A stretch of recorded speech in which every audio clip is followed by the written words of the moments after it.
جس طرح والدین کے کچھ حقوق ہیں تو اسی طرح اولاد کے بھی کچھ حقوق ہوتے ہیں۔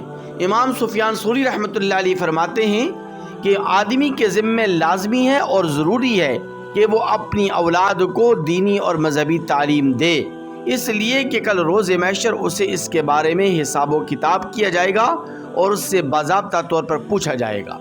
اس لیے آدمی کے لیے ضروری ہے کہ وہ اپنی اولاد کو دینی اور مذہبی تعلیم ضرور دے۔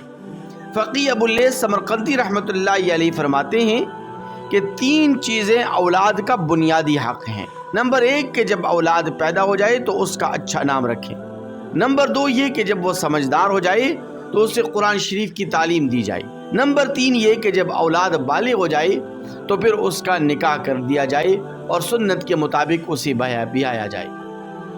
امام عالی مقام سیدنا علی المرتضیٰ رضی اللہ تعالی عنہ فرماتے ہیں کہ اپنی اولاد کو 3 چیزیں ضرور سکھلاؤ۔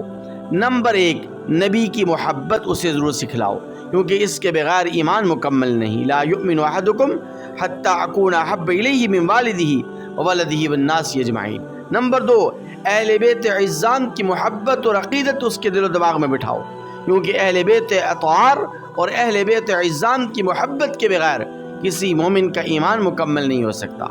نمبر 3 یہ کہ قرآن مجید کی اسے تعلیم دلواؤ، اس لیے کہ کل روز محشر اہل قرآن برگزیدہ ہستیوں حضرات انبیاء اکرام علیہم الصلوۃ والسلام کے صفوں میں ہوں گے، اور روز محشر اللہ تبارک و تعالی کی رحمت کے سائے تلے ہوں گے، اور اہل قرآن کو اللہ تبارک و تعالی اس دن اپنی رحمت کے سائے تلے جگہ عطا فرمائیں گے، جہاں اللہ تبارک و تعالی کی اس رحمت کے سایہ کے علاوہ کہیں اور سایہ نہیں ملے گا۔